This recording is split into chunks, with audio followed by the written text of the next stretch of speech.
Bien, excusez-nous de ce petit contretemps. L'offensive terrestre, enfin les tentatives d'offensive terrestre de l'armée israélienne ont débuté, vous le savez, avec son cortège de drames, de morts, notamment d'enfants. Et tout le monde a vu les images, enfin les images qui ont été relayées malheureusement par les télévisions françaises, de ces 4 enfants morts, dont les noms se perdront. Personne ne retiendra les noms d'ailleurs, parce qu'ils n'ont pas d'importance, ils sont palestiniens. Donc je commencerai par dire que la situation en Palestine, évidemment, empire. On est à la veille d'une offensive terrestre, et considérant que le peuple palestinien était isolé sur la scène internationale, régionale et locale, le gouvernement israélien prend l'initiative et prend la responsabilité d'une guerre absolument terrible. Une guerre, enfin c'est une guerre qui ne s'est jamais terminée. Voilà. Donc après avoir dit ça, après avoir rendu hommage à toutes les victimes qui évidemment sont en train de tomber, je pense particulièrement à l'hôpital Wafa de Gaza qui vient d'être bombardé pour la 3e fois, et qu'on ne vienne pas nous dire que c'est par hasard, que c'est par erreur. Des crimes contre l'humanité sont commis actuellement en Palestine. Le gouvernement français, sa préoccupation à lui, c'est uniquement d'empêcher l'émotion légitime de se manifester. C'est terrible, c'est dramatique. Maintenant, je vais passer la parole. Alors, vous avez ici donc les personnes qui, parmi les organisateurs de la manifestation de samedi dernier, de dimanche dernier, et de ceux de demain, donc, de celle de demain, pardon. Ce sont les mêmes personnes, enfin c'est une délégation des mêmes personnes qui ont été reçues hier à la préfecture de police par les responsables de la sécurité et de la circulation, avec lesquels nous avons eu un entretien tout à fait intéressant de 2 heures environ, 2 heures et demie. Un très long entretien qui a permis de voir absolument dans le détail tout ce qui s'est passé. Et je cède la parole à Alain Pojola qui parle plus. Bonjour à tous, merci d'être venus.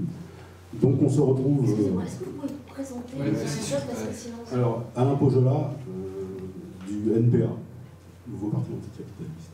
Le monsieur qui a parlé. Alors, Youssef Boussouma. voilà, alors c'est Youssef Boussouma du PIR, du Parti des Indigènes de la République.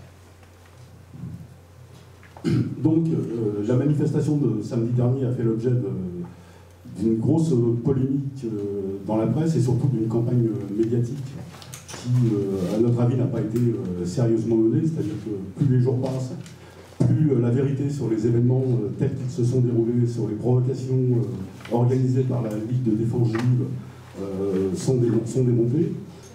Comme le disait Youssef, nous avons hier fait un débriefing un petit peu avec la préfecture de police du déroulement de la manifestation. Au départ, nous étions partis sur une manifestation qui devait faire quelques centaines de personnes. C'est-à-dire, on a été surpris, et les forces de police aussi ont été surpris, par le fait qu'il y avait à peu près 15 000 manifestants qui se sont réunis à Barbès, ce qui évidemment changeait considérablement les tâches de service d'ordre qu'on avait à accomplir pour organiser la manifestation. Or, tout au long du cortège, ce service d'ordre il a été parfaitement à la hauteur de la situation, c'est-à-dire qu'on a réussi même à trouver bénévolement des militants qu'on connaissait qui renforcent ce service d'ordre, et on a fait en sorte que justement il n'y ait aucune attaque contre des personnes ou contre des biens. Tout cela s'est déroulé sans incident du tout, jusqu'au coin du rue du Pas de la Mule, où il y a eu une première provocation de la LDJ, qui en fait jetait des projectiles sur les manifestants en agitant des drapeaux israéliens, ce qui pouvait évidemment attirer la fureur de manifestants, dont nous on ne connaissait pas tous les manifestants. Hein. Je peux dire qu'on a une foule aussi importante. Il y a des petits groupes qui passent sur les trottoirs, il y en a qui passent devant les banderoles, il y en a qui se mettent dans la manifestation, c'est un petit peu compliqué. Il y a eu une première petite cavalcade qui ne s'est pas traduite par des échauffourées et où le service d'ordre, après, s'est mis en place. Le service d'ordre et la police s'est mis en place et qui a fait que cet incident est même considéré comme mineur par la préfecture de police et n'a pas amené du tout un seul manifestant à aller en direction de la synagogue, la première synagogue qui soi-disant avait été visée, alors qu'elle n'était absolument pas visée. Bon, nous, on doit dire, pour être clair, mais définitivement clair, c'est que pour nous, et en témoigne justement la présence de l'Union des Juifs français pour la paix, qui dira les choses pour l'instant, Nous ne sommes pas dans le cadre d'affrontements intercommunautaires. Nous respectons absolument toutes les religions de tous les citoyens français, quels qu'ils soient. Et le problème posé par la Palestine est un problème politique, international, et ne concerne absolument pas une communauté. Nous ne stigmatiserons jamais les Juifs, bien évidemment, ou les Arabes, ou qui que ce soit. Il n'y a aucune raison à cela. C'est un problème politique qui doit être traité politiquement et qui, donc, nous fait dire que les synagogues, en aucun cas, ne doivent être autre chose que des lieux de culte, comme les mosquées, comme les temples, comme les églises. Donc ça, c'est clair. Donc la synagogue de la rue des Tournelles, d'abord, peu de gens savaient qu'il y avait une synagogue rue des Tournelles, et ça a été véritablement un chiffon agité par la LDJ pour essayer de tenter une provocation en entraînant des manifestants vers justement ce lieu-là. La manifestation s'est ensuite dirigée, malgré les grenades lacrymogènes que les policiers ont envoyées. On a calmé le jeu, notre service d'ordre a fait un très bon travail de manière à ce que la manifestation continue jusqu'à la place de la Bastille. Et place de la Bastille, la dispersion s'est organisée dans les meilleures conditions. Alors il faut noter quand même que les accès à la place de la Bastille avaient été barrés par les forces de police, les grilles de métro, les stations de métro étaient fermées du côté de la rue de la Roquette. Par contre, la rue de la Roquette elle-même, elle était ouverte aux passants. Et dans la mesure où les lieux d'évacuation étaient vers la gare de Lyon, qui dans un premier temps était fermée, mais qui après a été réouvert, il y a des manifestants qui sont allés, bien évidemment, vers la rue de la Roquette, en ignorant absolument qu'il y avait un rassemblement de la LDJ qui avait été appelé partout. Moi, j'ai eu des contacts directs avec l'officier de liaison de la police avec lequel on était en contact permanent, qui nous a demandé si on pouvait mettre un service d'ordre devant l'entrée de la rue de la Roquette, ce que nous avons fait immédiatement, c'est-à-dire qu'il y a eu un service d'ordre, et nous avons dit à tout le monde que la dispersion ne se ferait pas par la rue de la Roquette, et qu'il ne fallait pas y aller. Ensuite, les incidents, je pense que vous avez visionné les vidéos, et si vous ne l'avez pas fait, on vous donnera toutes les références pour le faire et pour comprendre ce qui s'est passé. C'est que la LDJ a transformé la synagogue de la rue de la Roquette en lieu politique, en lieu d'agression, à partir de laquelle elle s'est livrée à des ratonnades dans tout le quartier, allant même jusqu'à détruire, mais complètement, toute la terrasse du restaurant Le Capanos, qui est situé à proximité. Et on voit que ces gens-là étaient armés avec des barres de fer, avec des gazeuses, avec des tasers, ce qui est incroyable, et qu'ils se livraient à ça. Aucun manifestant qui venait la manifestation venait d'être dispersée, mais il faut noter qu'aucun manifestant n'a pu passer devant cette synagogue et n'avait l'intention d'aller devant cette synagogue qui est un lieu de culte que l'on doit respecter. Si tu me permets, juste une petite seconde, c'est qu'en plus nous avons visionné le film hier avec les autorités policières. On l'a fait ensemble. À aucun moment, et là c'est là qu'il y a un véritable problème qui se pose, nous pensons que c'est un problème politique. Comment se fait-il que les policiers, à aucun moment, nous parlent d'agression de la synagogue hier, à aucun moment ils nous disent, de toute façon les films que l'on voit sur la net, le responsable de la police nous a dit que lui il avait des meilleurs films encore, d'accord? Donc ils ont absolument tout vu. Hein, et minute par minute, à aucun moment on nous a parlé d'attaque de la synagogue.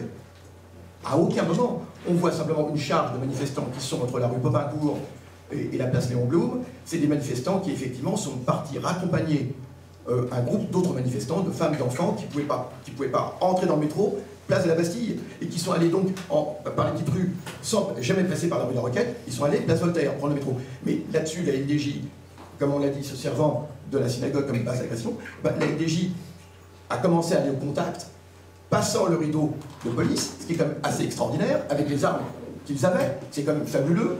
Je ne sais pas où nous nous trouvons, dans quel pays nous nous trouvons, et là-dessus, ils sont allés. Ils avaient la volonté d'aller d'en découdre avec les manifestants qui étaient en train de rentrer paisiblement, et notamment dans le métro Place Voltaire. Et c'est là-dessus qu'effectivement, il y a un groupe de manifestants qui, à un moment, on les voit charger, etc. Mais ils chargent, ils ne sont pas armés, on le voit bien, et ensuite, ils repartent. Donc, comment se fait-il que la classe politique française s'est emparée cela pour dire il y a eu une nuit de cristal? C'est extrêmement grave. Les mots ont un poids. Les mots ont un poids. Et comment se fait-il que les plus hautes autorités du pays sont allées, ont colporté une histoire qui n'a absolument aucun fondement. Hier, à aucun moment, on nous a parlé de cela. On ne nous a jamais dit, absolument. Alors, il y a peut-être pu y avoir des débordements par ailleurs, mais pas du tout dans ce cadre-là, pas du tout dans ces lieux. Je crois qu'il y en a eu dans d'autres quartiers de Paris, mais il n'avait rien à voir avec cette manifestation. Donc le problème est clair, comme Alain l'a dit, on a parfaitement bien géré cette manifestation dans des conditions qui n'étaient pas faciles. On termine déjà simplement pour dire que la LDJ est une organisation qui est interdite aux États-Unis et en Israël comme organisation terroriste pour avoir commis des crimes, notamment celui de Bédine et celui d'un responsable palestinien aux États-Unis. De Rabin plutôt. De Rabin. Isaac Rabin a été assassiné par un militant qui était proche de cette LDJ. Donc, c'est depuis que c'est interdit. Je passe maintenant la parole à Evelyne de l'EJFO. Bonjour, donc je fais partie du Bureau national de l'Union juive française pour la paix. Je vais simplement faire dire un mot pour compléter ce qu'ont dit mes deux voisins. J'ai fait cette manifestation du début jusqu'à Chemin Vert, donc quasiment jusqu'à Bastille. Je n'ai entendu aucun slogan antisémite, je n'ai entendu aucun propos antisémite, je peux le jurer. Et j'irai même plus loin, non seulement cette manifestation n'était pas une manifestation avec une visée antisémite, mais ce genre de manifestation permet de lutter contre les amalgames, de lutter contre l'antisémitisme, et pour le vivre ensemble. Pourquoi? Parce que comme des associations comme la nôtre sont présentes, eh bien, ça permet de montrer justement que ça n'est pas une question de religion. Et je peux vous dire que les réactions qu'a suscité notre présence ont fait vraiment chaud au cœur. Je ne compte pas les personnes qui nous ont applaudi spontanément, chaleureusement, qui nous ont remerciés, qui ont voulu être prises en photo avec nous, en nous disant, personnes de toutes origines, ça fait vraiment plaisir que vous soyez là, ça n'est pas une guerre de religion, c'est un conflit politique, nous n'avons aucun problème avec les juifs. Et donc je pense qu'en permettant ce genre de manifestation de la sorte, les uns à côté des autres, on lutte beaucoup plus contre les amalgames, contre l'antisémitisme, et pour le vivre ensemble, qu'en taisant ou en soutenant, ou en laissant faire en tout cas les agissements de la LDJ. Je voulais être précisé parce que je pense que c'est très important. Si je puis me permettre juste, Tarek, c'est qu'à l'inverse, c'est milliers de jeunes manifestants. La moyenne d'âge, elle était jeune, cette manifestation, elle était formidable, elle était fantastique, elle était colorée, elle était extraordinaire. Et ces milliers de manifestants, dont une bonne partie était issue de l'immigration post-coloniale, moyenne d'âge 20 ans, 25 ans, très jeune, avec une très grande maturité politique. On l'a vu, avec une très grande maturité politique, il n'y a pas eu de soucis. On a quantité de films, il n'est que de regarder les banderoles, les pancartes, etc. Ce sont beaucoup parmi tous ces jeunes, beaucoup faisaient leur entrée en politique. Et ils font leur entrée en politique de façon citoyenne, avec une question de politique internationale, certes, mais tout à fait intéressante, et ils l'ont fait de façon avec une grande maturité. Et ce qui est terrible, c'est que cette maturité, cette jeunesse extraordinaire, généreuse, vient se briser contre un mur d'incompréhension, un mur terrible, et un mur, je le dis bien, de racisme. Il y a eu des propos racistes qui ont été dits, l'attitude du gouvernement a été une attitude raciste, le fait d'accuser cette manifestation, d'avoir eu des propos antisémites, pour tous ces jeunes qui sont venus, même avec leur maman, se faire traiter d'antisémites comme cela, c'est absolument inadmissible, c'est absolument insupportable, et le gouvernement devra en payer les prix politiques, parce qu'il y aura un prix politique à cela, forcément. On ne peut pas offenser des populations comme cela, sous prétexte qu'elles n'ont pas la bonne couleur de peau. C'est inadmissible. Et je le dis simplement que ces jeunes-là vont garder une blessure en eux, d'avoir été considérés comme des nazis. On leur a dit, vous avez fait la nuit de cristal. Alors je veux bien que c'est dans le cadre de la polémique, mais personne n'est venu s'opposer à cela. Alors après, on a beau jeu de dire tous les citoyens français sont égaux, mais il est évident que ça ne passe pas, que ça ne colle pas, et que personne n'y croit dans ces conditions. Voilà pourquoi, effectivement, ouais. Enfin, je cède la parole à Tarek. Oui, bonjour, je m'appelle Tarek Beniba, je suis président de la Fédération des Tunisiens pour une citoyenneté des deux rives, FTCR, et je suis conseiller régional d'Île-de-France. Je crois que, bien sûr, ce qui est plus grave, c'est ce qui se passe à Gaza, c'est maintenant encore les morts aux morts, c'est l'opération terrestre, etc. Mais ce qui est extraordinairement grave, c'est que la France va être le seul pays au monde où on va interdire une manifestation de soutien aux Palestiniens et contre l'agression subie par les Palestiniens et par Gaza. On a un préfet qui a interdit la manifestation, alors que, on vient de vous l'expliquer, et bon, les analyses c'est compliqué, on sait que c'est un conflit compliqué, mais les faits, il faut s'en tenir aux faits. tout ce qui a été dit est corroboré par des vidéos, malheureusement qui n'ont pas été vues par le grand public, pas assez reprises par toute la presse, mais il y a des vidéos, il y a des témoignages sur ce que, en aucun cas, on peut dire que cette manifestation a porté atteinte aux biens, a porté atteinte aux Juifs, à leurs biens, à leur lieu de culte, etc. Et même on a les preuves qu'il y a un groupe armé, violent, coupable, la LDJ, responsable de beaucoup de violences, tolérées, étrangement tolérées depuis des années. Ils ont quand même assassiné un commissaire de... Non, ils l'ont poignardé. Poignardé, pardon, un commissaire de police, et ils sont toujours là, etc. Et quand vous voyez la vidéo où ces gens-là attaquaient avec des chaises et des pieds de table du restaurant dont on a parlé, et se replier tout de suite derrière un cordon de police, dans la rue de la Roquette qui n'était pas étrangement fermée, on ne peut être que très interrogatif. Le gouvernement a commis une faute politique grave de mon point de vue, parce qu'il interdit aux gens de soutenir, de crier non à la guerre, non aux morts, non, etc., etc. Et il n'a pas ce droit-là. Je crois que c'est la première fois qu'on a un alignement. Peut-être il faudrait remonter aux années 50, d'un certain président du Conseil dont le prénom s'appelait Guy Mollet, pour avoir une ambiance aussi malsaine, aussi dure, aussi fausse, et on est complètement scandalisé. Donc nous, ce qu'on voulait, c'est manifester, et ce qu'on veut encore, toujours, c'est manifester pacifiquement dans le cadre de notre attachement aux valeurs universelles, aux valeurs de droits de l'homme, au droit aux gens colonisés, oppressés, de résister, ni plus ni moins. Donc ce qui se passe en ce moment, c'est particulièrement grave. Il n'y a pas... en Angleterre, je crois que hier, manifestation, 90 000 personnes. Qu'est-ce qui se passe? Pourquoi cette cécité? C'est une très grave faute politique que commet le gouvernement. Oui. Un autre mot qui me vient à l'esprit, je suis tout à fait d'accord avec toi.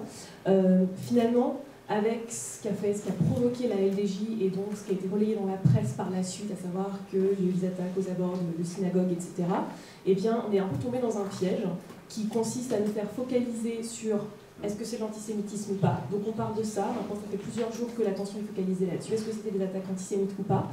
Et résultat, on ne parle presque plus de Gaza. Et c'est ce qu'ils veulent. Ils veulent faire taire les critiques légitimes à l'encontre d'Israël. Et donc, je suis d'accord, parlons de Gaza parce que c'est le plus important. Il va falloir qu'on fasse un petit point aussi sur la manifestation qui est prévue samedi. Et donc, je vais passer la parole à Osni, notre avocat. Simplement, juste avant cette conférence de presse, ce qui fait que j'étais un petit peu en retard, on m'a notifié officiellement que la manif était interdite. Le préfet envisageait de l'interdire jusqu'à hier, et ce matin, c'est une interdiction ferme et définitive. Il va se dire que c'est pas du tout une mesure technique, mais c'est une mesure politique. Parce que techniquement, on avait parfaitement les moyens de nous entendre avec les forces de police sur un tracé qui respecte et qui évite les problèmes, hein, bien évidemment, si tant est que les petits groupes, les petits mervis fascistoïdes nous laissent tranquilles. Toujours est-il qu'on aurait pu parfaitement s'entendre. Donc le problème n'est pas du tout technique. On peut parfaitement s'entendre techniquement sur le service d'ordre, renforcer, etc. La question est politique et c'est une décision politique. Elle est aussi juridique, puisque je passe la parole à Maître Mahati. Bonjour, Maître Mahati, avocat. Effectivement, donc, ce que nous pressentions hier a donc été confirmé, à savoir l'interdiction de la manifestation de demain. Nous nous sommes rendus hier à la préfecture de police de Paris pour une réunion au cours de laquelle a été donnée donc, à ces associations, politiques ou pas, la possibilité de s'exprimer sur la mesure qui était d'ores et déjà envisagée. Ce qui m'a étonné au prime abord, c'est que cette réunion qui aurait pu servir, comme on a pu le lire dans la presse, de réunion de négociation, qui aurait pu permettre justement de maintenir la manifestation et donc de garantir le libre exercice d'une liberté fondamentale, à savoir la liberté de manifester, et de concilier cette liberté fondamentale avec les impératifs de maintien de l'ordre pour éviter des débordements, comme on peut les voir pour chaque manifestation. Ce n'est pas propre aux manifestations pro-palestiniennes et encore moins dû au fait de ce qui a pu se passer la semaine dernière, même si on y reviendra, eh bien, cela n'a été en aucun cas ce qui nous a été proposé hier. Concrètement, on a entendu notre point de vue Le point de vue de toutes les associations qui étaient présentes ont été recueillis dans le cadre d'un procès verbal d'audition. Et je n'ai pas manqué, évidemment, de constater et de rappeler que, en la matière, la liberté est le principe et que l'interdiction est l'exception. Premier point. Deuxièmement, bien évidemment, il nous a été posé des questions sur ces fameux incidents qui sont finalement, à défaut d'avoir été une nuit de cristal, un point de cristallisation psychologique autour de cette première manifestation qui, aujourd'hui, sert de fondement factuel à une interdiction parce que l'on craint des troubles à l'ordre public. Alors il faut qu'on soit extrêmement clair. La jurisprudence du Conseil d'État n'a jamais été démentie depuis presque 100 ans, puisque, on rappelle, chaque étudiant en droit, de deuxième année de droit, a à cœur de réciter son fameux arrêt Benjamin du Conseil d'État de 1933, qui prévoit que dès lors qu'il y a une mesure d'interdiction de l'exercice d'une liberté fondamentale, il faut que celle-ci soit dûment justifiée, et le simple fait d'alléguer un trouble à l'ordre public ne suffit pas à écarter le libre exercice d'une liberté fondamentale. Vous vous doutez bien qu'à chaque fois qu'il y a une manifestation, si on sait qu'il y a des contre-manifestants qui s'expriment, cela suffit pour dire qu'il faut interdire la manifestation. Il n'y aurait aucune manifestation en France. Je vais vous donner quelques exemples. La manif pour tous qui s'est exprimée et bien plus qu'exprimée, on a toujours su qu'il y avait des possibilités de heurts. Pour autant, on n'a jamais interdit la libre manifestation des partisans ou des opposants au mariage pour tous. Donc concrètement, aujourd'hui, nous sommes face à une procédure d'exception. Cela revient insidieusement à dire que les personnes qui vont manifester contre une autre liberté fondamentale qui est celle de la liberté de culte, qui n'est absolument pas mise en cause. Et c'est pourquoi je suis absolument consterné par ce type de raisonnement que nous allons contester dès cet après-midi devant le tribunal administratif de Paris, que j'ai d'ores et déjà prévenu, puisque dès que j'aurai pris connaissance de l'arrêté qui n'a pas encore été notifié formellement, j'introduirai un référé liberté. J'ai d'ores et déjà prévenu le greffe du tribunal administratif qu'il risque d'avoir un référé liberté cet après-midi. Nous sommes vendredi, il a peut-être pas envie d'aller en week-end, donc j'ai eu la délicatesse de le faire pour faire en sorte que tous les moyens soient mis à notre disposition et que la justice puisse faire son œuvre. Et nous espérons bien évidemment la suspension de cette décision et que la préfecture fasse ce qu'elle n'a pas fait hier, qu'elle revienne à la table des négociations et que nous puissions envisager un parcours, et les forces de sécurité et de part et d'autre qui vont permettre à cette manifestation de se dérouler de la façon la plus pacifique qu'il soit. Que les choses soient bien claires, il n'est pas question que nous laissions faire des opposants à une telle manifestation parce que finalement ce serait leur donner gain de cause. Et il y a quand même quelque chose d'assez étrange finalement de constater que des personnes qui sont considérées comme des terroristes, qui sont interdits en Israël même et aux États-Unis, puissent par leurs actions qu'ils ont réfléchi, anticipé, évidemment, c'est des faits qui avaient été annoncés sur les réseaux sociaux, puissent aujourd'hui contraindre un gouvernement qui est censé représenter la souveraineté nationale à prendre des décisions qui s'opposeraient à une liberté fondamentale telle que la jurisprudence le reconnaît, que ce soit au niveau national, au niveau du Conseil d'État, mais aussi au niveau de la Cour européenne des droits de l'homme. Je voudrais juste, avant de vous céder la parole, dire aussi un mot, c'est que cette interdiction, il faut savoir, équivaut à une accusation, c'est une confirmation de l'accusation. Dans l'esprit de tous, si la manifestation est interdite, ça voudra dire effectivement donc qu'il y a eu un délit, ces jeunes ont commis un délit, ils ont voulu. Et je dis que un gouvernement va prendre cette responsabilité de stigmatiser ces populations qui, aux yeux de tout le reste du pays, vont apparaître comme ayant été des jeunes qui ont voulu attenter aux biens ou à des personnes d'une autre communauté. Et ça, c'est extrêmement grave. Et nous demandons au gouvernement de bien peser les conséquences de tout cela, les conséquences sociales et politiques à venir. Et puis, un autre événement, en marge de la manifestation, des personnes ont été arrêtées, très peu, c'est vrai, compte tenu de la masse, très peu, quelques-unes. Et donc, ce qui veut bien dire que le service d'ordre a très bien fait son travail, notre service d'ordre. Bon, malheureusement, des personnes ont été arrêtées, et l'une d'elles a été condamnée à 4 mois de prison, ferme, pour rébellion. C'est-à-dire que rébellion, généralement, c'est un délit considéré comme... C'est pas un délit considéré comme vraiment extrêmement important. 4 mois ferme. Ça veut dire qu'on a été sans pitié. Le premier qu'on a attrapé, effectivement, et qui, effectivement, a dit pourquoi, etc., 4 mois ferme. Libération, le journal Libération, on a fait un... Donc voilà. Et d'autres personnes sont en attente de jugement actuellement. Alors qu'il y a eu pratiquement très peu de choses, si ce n'est les incidents causés, nous le répétons, par la LDJ, et pas du tout du fait des manifestants. Est-ce que vous comptez... Alors maintenant, nous allons... Est-ce que vous comptez appeler à manifester, même si votre devoir référé n'aboutit pas à temps, comme ça a pu être le cas lors de la manifestation interdite à Nice? Juste un élément peut-être... Juste un élément avant de laisser la réponse aux associations organisatrices. En matière de référé liberté, c'est une procédure d'extrême urgence. C'est-à-dire que, comme je vous disais tout à l'heure que j'avais prévenu le greffe du tribunal administratif, l'idée pour moi est que nous ayons une décision avant le départ prévu de la manifestation. Donc dans le meilleur des cas, ce soir, au pire, demain matin.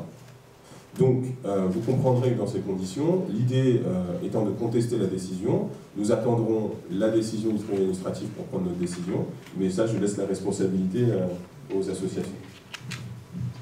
Il est bien évident que les gens qui ont manifesté la semaine dernière, compte tenu de l'escalade qui se passe à Gaza, de l'intervention terrestre, de l'émoi suscité par ces 4 gamins qui jouaient au foot sur la plage de Gaza et dont la vie a été balayée par une roquette sciemment et tout, la colère est très grande, et elle va vouloir s'exprimer.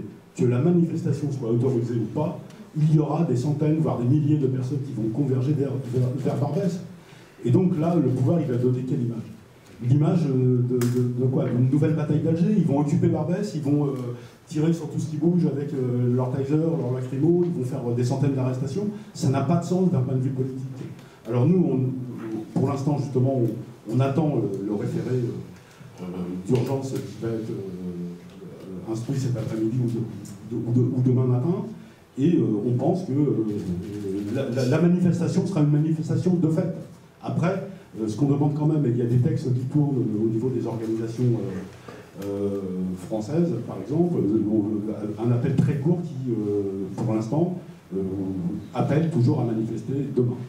Est-ce que vous pouvez nous donner la liste des organisations qui appellent à la manifestation? Bon, alors, je peux vous en donner une, oui. Je peux vous donner... D'accord. Donc, c'est la GOUPS, Union Générale des étudiants de Palestine. La GOUPS, Union Générale des étudiants de Palestine. PYM, Palestinian Youth Movement, mouvement des jeunes palestiniens. Bon, EGP, Génération Palestine. PIR, Parti des indigènes de la République. UGFP, NPA, FTCR et d'autres, hein, beaucoup d'autres. PCOF. PCOF. Sortir du colonialiste, etc. Et je crois qu'on pourrait mettre encore une centaine d'autres associations. Hein, sans problème. Quand vous parlez d'attitude raciste du gouvernement, vous parlez de quelle déclaration, de quel point? Alors, les déclarations qui stigmatisent de fait, dès l'instant... Mais de qui Alors, je n'ai pas en tête, hein, d'une façon générale, il y a eu des déclarations d'Estrosi, bon, c'est pas le gouvernement, mais dans la mesure où le gouvernement semble aller dans le sens d'une confirmation des accusations qui ont été faites, d'attaque, de désordre. Mais sans pointer du doigt. Une attitude raciste, c'est une accusation grave, mais c'est sur oui, eh bien, cette accusation, tendant comme d'habitude à présenter l'immense majorité de la manifestation était constituée de jeunes issus de l'immigration post-coloniale. On voit très bien qu'il y a une population stigmatisée. On ne va pas jouer au chat et à la souris. Et lorsque on accrédite des propos complètement fallacieux, diffamatoires, parce qu'il y a même peut-être question que nous-mêmes, il nous est possible d'ester en justice par rapport à cela. Parce qu'il est évident que des populations ont été diffamées, gravement diffamées. Mais sur quelle justice, vous allez en justice, sur quel propos? Alors le fait, nous considérons que le fait de relayer des allégations, parce que certaines personnes du gouvernement ont relayé des allégations quand même, au niveau des troubles. Je n'ai pas en tête, mais certaines personnes du gouvernement ont relayé des allégations concernant ces troubles. La meilleure preuve, c'est que sinon on ne se retrouverait pas dans la situation d'aujourd'hui, évidemment. Donc, ces allégations que le gouvernement a relayées implicitement ou explicitement, stigmatisent des populations particulières, qui sont déjà d'ailleurs grandement stigmatisées, et cela correspond effectivement à une sorte correspond à des sortes d'attaques racistes, absolument, où on va... Parce que, à ce que je sache, d'autres manifestations dans ce pays se sont déroulées avec beaucoup plus de troubles, beaucoup plus de dégâts, et je crois qu'on n'a pas du tout eu la même attitude. Je n'ai pas en tête, mais en recherchant bien, on va trouver. Il y a peut-être matière, on va voir ça avec... C'est le travail des journalistes, vous les avez entendus, c'est à vous aussi d'écouter ce qui a été dit. Alors, s'il vous plaît. C'est pas partir en détail. S'il vous plaît, s'il vous plaît. Donc, toujours est-il que, par rapport à cela, nous allons voir tous les propos qui ont été dits, d'accord? Nous allons étudier, nous allons reprendre, et nous, en tout cas, d'ores et déjà, personnellement, je considère, nous pouvons considérer que le fait de stigmatiser des populations et de faire croire qu'elles ont effectivement participé à des tentatives de pogrom, c'est extrêmement grave. Parce que, soit la police le sait, elle le dit, la police ne nous a rien dit hier là-dessus. Alors, il y a un problème entre la police et le gouvernement. Comment se fait-il que la police n'a absolument trouvé aucune espèce de pogrom ou de chasse aux juifs ou de ce qu'on veut, et que le gouvernement va dans ce sens? Et toutes les déclarations du gouvernement, eh bien, évidemment, allaient dans le sens d'une accréditation de cette accusation. En plus, je pense que tout le monde a dans la tête tous les propos qui ont déjà été dits dans le passé, qui ont été proférés dans le passé. On n'est pas dans une situation toute neuve, etc. Donc, de ce point de vue, il y a eu effectivement des propos tout à fait diffamatoires, que nous pouvons considérer comme étant diffamatoires. En tout cas, on va voir ça. Est-ce que hier à la préfecture, vous avez reçu des explications sur la stratégie policière qui a été mise en place dimanche dernier? Absolument. Parce que sur les images, on voit très bien les miliciens de la LDJ se livrer à leurs insultes, leurs attaques, et puis refuer et se cacher derrière aller se protéger derrière le cordon de police, et c'est assez étonnant, donc les policiers ne sont pas intervenus. D'après certains témoignages, il y aurait eu des policiers en civil au sein même des miliciens, donc est-ce qu'il y a eu des explications un petit peu... Sur le rôle de la LDJ, parce qu'on a même pu, comment dirais-je, montrer la vidéo qui circule. On va regarder avec eux la vidéo. Il n'y a pas d'explication. La seule explication, c'était compliqué, c'était chaud.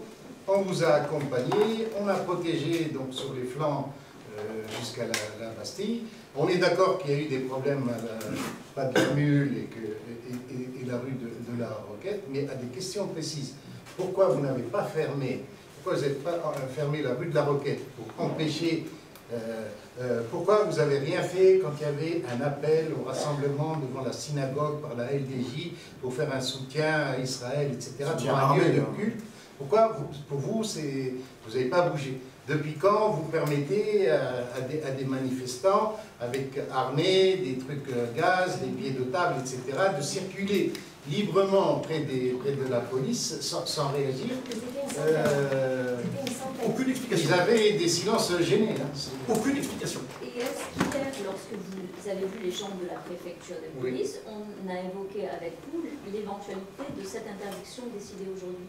On y était, parce que, excuse-moi Youssef, on y était, on a reçu un papier nous disant que le préfet envisageait et que selon la loi, donc c'est un genre de procédure contradictoire, et donc c'est ce qu'a expliqué Maître tout à l'heure, et on a parlé, ils nous ont posé des questions et on a signé, et ça, je pense que ce document se trouvera cet après-midi.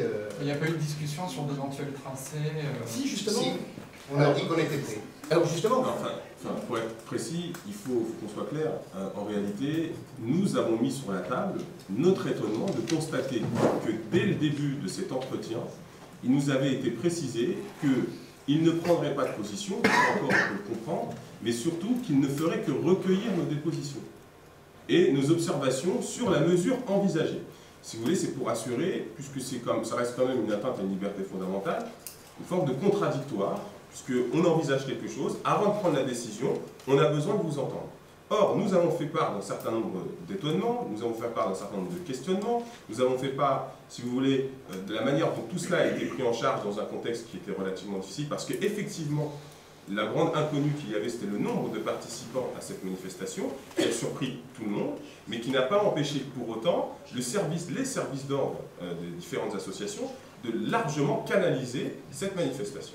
Donc la réalité, c'est que nous attendions, comme ça a pu être dit dans certains articles de presse qui parlaient de cette affaire, à ce que, finalement, on négocie avec eux pour préserver notre liberté de manifester, en tout cas celle de mes clients, et de l'autre côté, faire en sorte qu'effectivement, tous les troubles à l'ordre public, qui sont parfaitement condamnés de ce côté-ci, parce qu'effectivement, quand Youssef Boussouma parle de racisme et de stigmatisation, c'est parce que toute la campagne médiatique qu'il y a finalement autour de ces événements revient insidieusement à dire que nous sommes dans le cadre d'un conflit confessionnel dans lequel, par nature, les manifestants de confession musulmane ou arabo-musulman, comme on les décrit, auraient forcément mal à partir avec des personnes de confession juive, et la présence de l'Union juive française pour la paix est la cinglante démonstration du contraire. Donc aujourd'hui, il faut qu'on soit extrêmement clair. Nous sommes présentés, nous avons attendu que l'on mette sur la table une solution qui aurait pu être un compromis qui préserve à la fois une liberté fondamentale et le maintien de l'ordre public. Manifestement, la décision, me semble-t-il, avait déjà été prise et cette réunion, finalement, n'aurait été que formelle. Pour être sûr d'avoir bien compris, est-ce qu'on vous a officiellement annoncé que la manifestation était interdite demain? Oui. Et vous l'avez Depuis ce officiellement matin. annoncé? Par un mail à celui qui a déposé parmi nous à l'impôt Jola, il a reçu un courrier officiel. Ce mail, est-ce que... Alors, c'est ce que j'expliquais, alors peut-être j'étais un peu trop technique. Nous aurons formellement, c'est-à-dire le courrier qui annonce et officialise l'interdiction, je ne l'aurai en possession qu'en début d'après-midi. Voilà. Donc nous avons été informés par mail de la nature de la décision. Encore faut-il, pour faire partir les délais de recours, que celle-ci soit notifiée. Et donc M. Pogela, qui était ici présent, qui est parti, va la chercher en début d'après-midi. Et si jamais le tribunal confirme l'interdiction de la manifestation, est-ce que vous allez mettre en place quand même un service d'ordre pour encadrer les manifestants qui ont quand même prévu Nous n'avons pas le droit. Encadrer une manifestation interdite. Nous n'avons pas le droit. Ça fera une double peine. Si nous sommes trouvés sur le lieu, nous pouvons être arrêtés aussitôt. Donc vous irez pas... Ça veut dire que la police va se retrouver confrontée à des milliers de jeunes qui vont arriver de partout, des banlieues, et qui ne vont pas comprendre ce qui se passe. Ils vont voir des images à la télévision, ils vont voir que dans ce pays tout le monde peut manifester, les agriculteurs, j'ai rien contre les agriculteurs, mais parfois faire quelques dégâts, les camionneurs, tout ce qu'on veut, les taxis, sauf eux. Et vous leur dites quoi, ces jeunes? On leur dit, bah écoutez, bonjour, c'est le ramadan en plus, donc courage. De ne pas aller manifester. Comment? Mais c'est au gouvernement, à l'État, d'assumer ce qu'il fait. C'est pas à nous. Nous allons nous conformer évidemment aux décisions de la loi, nous sommes bien forcés, et d'ailleurs nous l'avons toujours fait, et avec joie en plus. Je crois que c'est de l'autre côté que la loi n'est pas respectée. C'est plutôt de l'autre côté que la loi n'est pas respectée, en l'occurrence. C'est plutôt les droits fondamentaux de l'autre côté qui ne sont pas respectés. Je pense qu'il ne faut pas inverser la charge ou la responsabilité de la bonne tenue d'une manifestation.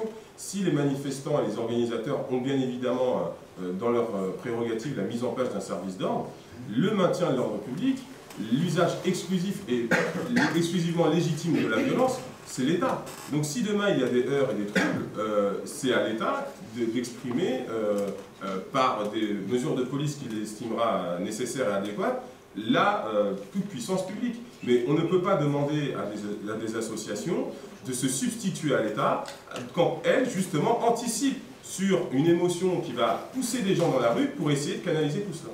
Il y a quelque part une contradiction. Si en revanche le tribunal administratif vous donne raison, il y a encore pour l'État un recours possible en Conseil d'État. Eh bien, nous irons au Conseil d'État. Non, mais c'est d'accord. Oui, mais on verra ça lundi. Non. Non, parce que... Enfin, le Conseil d'État sera obligé, compte tenu... Alors, il faut qu'on soit clair là-dessus sur le timing. La manifestation doit partir à 15h. Bien évidemment, les gens seront présents à partir de 14h. Compte tenu de l'urgence extrême, c'est pour ça que j'ai prévenu le greffe du tribunal administratif de Paris de l'imminence de l'introduction de ce référé liberté, parce que l'idée, c'est qu'effectivement, nous puissions passer le plus rapidement possible en audience, et que dans la foulée, quelle que soit la décision, ça laisse le temps à un éventuel recours dans le Conseil d'État de statuer et de permettre que la décision soit connue avant l'heure officielle de début de manifestation. Donc si l'interdiction est maintenue, connaissant la probabilité qu'il y ait un rassemblement même spontané, la probabilité également qu'il y ait des heurts, vous ne lancez pas peut-être d'appel au calme, sachant que pragmatiquement ça va desservir la cause. Monsieur, il faut qu'on soit extrêmement clair. Nous sommes là parce que ces personnes veulent manifester et user d'un droit et d'une liberté fondamentale. Nous nous exprimons dans le cadre de l'exercice des libertés publiques. Nous ne sommes pas, de ce point de vue-là, ni vous ni moi en tant qu'avocat, toute personne présente ici, chargée et responsable de la sécurité publique dans ce pays. Quand les autorités de l'État, des préfectorales, reçoivent des autorisations de manifester, elles doivent apprécier le contexte et les risques de troubles à l'ordre public, certes.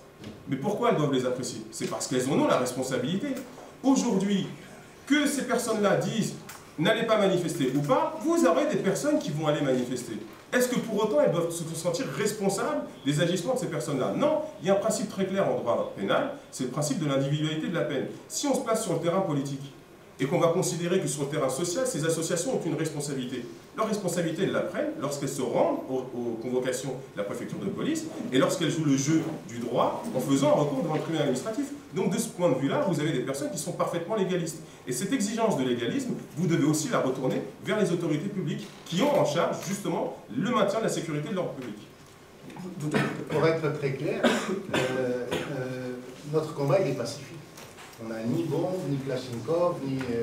non seulement c'est demain, moi on appelle tous au calme. La violence n'est pas de notre fait. Mais c'est pas ce que je voulais dire.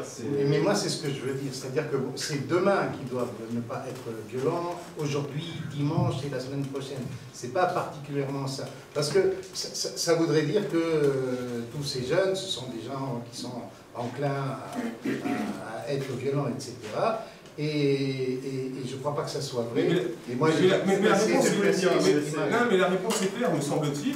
Si nous n'obtenons pas gain de cause devant le tribunal administratif, éventuellement devant le Conseil d'État, ces associations ici présentes ne manifesteront pas. La question de savoir si elles appellent ou pas à manifester est prématurée. Parce qu'aujourd'hui, de ce côté-ci de la table, on estime qu'il est encore possible de manifester. Une fois que nous aurons une décision définitive, qui à mon sens, dans tous les cas sera tardive compte tenu du contexte, puisque les gens se préparent déjà à manifester depuis la semaine dernière, est-ce qu'il faut, oui ou non, prendre la décision de dire « ne venez pas manifester ». La décision sera prise quand nous n'aurons pas d'autre choix que de l'envisager. Pour le moment, nous sommes dans l'optique d'aller jusqu'au bout de notre démarche, et donc nous serons au tribunal administratif cet après-midi. Pourquoi est-ce que l'association France-Palestine Solidarité, qui apparemment regroupe beaucoup d'associations en France et qui a organisé la plupart des organisations en région, n'est pas solidaire de votre manifestation? Elle n'était pas solidaire de la précédente non plus. Il faut lui demander. Il faut leur poser la question. Elle n'est pas représentative? Elle est très représentative, on ne peut pas parler en son nom. On ne peut pas parler en son nom. Je ne sais pas si c'est une question de solidarité. Oui, en plus.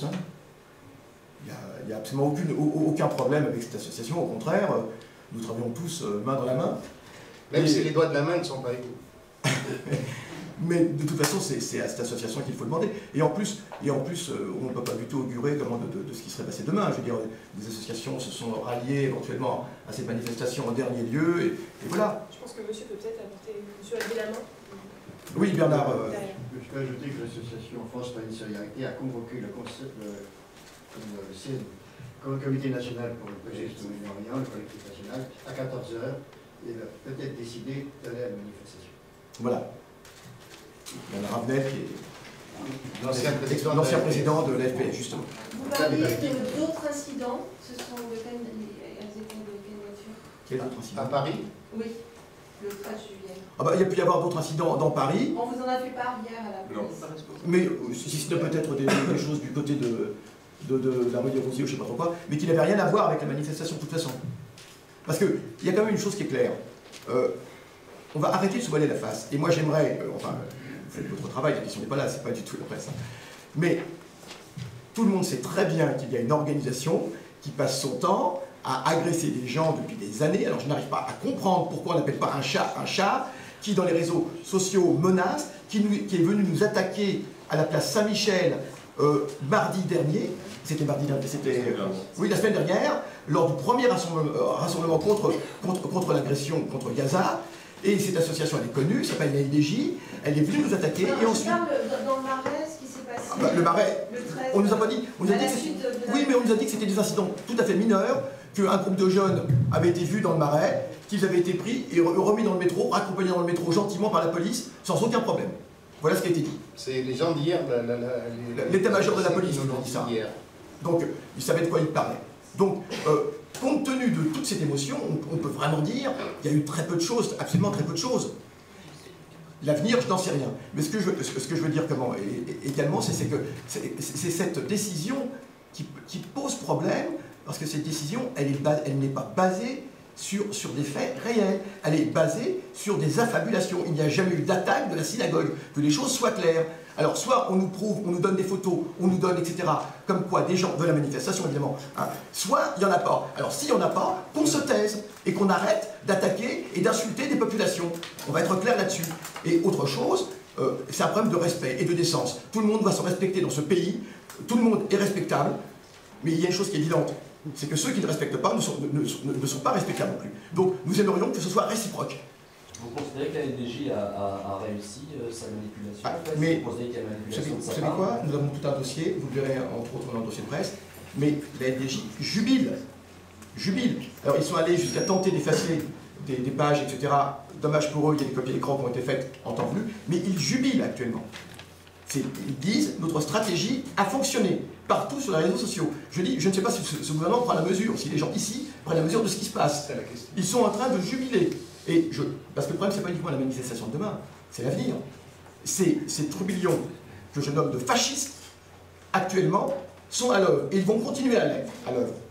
Qu'attend le gouvernement? Ils peuvent influencer un grand gouvernement comme celui-là. Il va y avoir des violences, nous en sommes convaincus. Avec nous ou sans nous. Et tant que le gouvernement ne fera pas valoir la loi, parce que la loi n'est pas respectée. Alors on nous demande à nous de respecter la loi, mais la loi n'est pas du tout respectée en face. C'est des questions que nous posons. Comment se fait-il que cette milice existe? Comment cela est-il possible? Comment cela est-il possible alors qu'un jeune de 22 ans prend 4 mois de prison ferme pour soi-disant un contrôle qui se passe très mal? Comment se fait-il que eux paradent, eux qui ont frappé des nôtres sont allés à l'hôpital, qui ont été agressés en marge de cette manifestation? Ce jeune se prend 4 mois ferme, mais eux sont en train de parader réellement et jubilent actuellement. Alors c'est une question c'est le gouvernement, la balle est dans le camp du gouvernement, c'est à lui d'apporter ses réponses.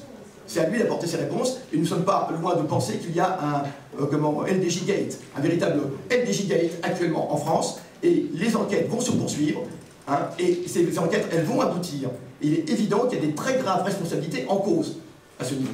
Il y a des impunités qui existent, et ce que nous disons, c'est qu'avec nous ou sans nous, il n'y aura peut-être pas de manifestation demain, ni après-demain, mais la LDJ est là, et pas uniquement la LDJ. Parce que je crois qu'il faut aussi replacer ça dans le contexte politique. M. Hollande a fait des déclarations concernant l'agression contre Gaza, qui plaçait la France en tant qu'État belligérant, presque belligérant, aux côtés de cette agression caractérisée. C'est quand même quelque chose de grave. Et M. Hollande a dit qu'il parlait au nom de la France. C'est extrêmement grave. Je ne sais pas si tous les Français sont d'accord avec cela. Si tous les citoyens de ce pays sont d'accord avec cela. Ce qui place la France, en quelque sorte, en situation de belligérance. Alors que je ne vois pas ce que la France a contre le peuple palestinien, je veux dire, et contre aucun peuple d'ailleurs, je pense. Mais ces faits sont graves.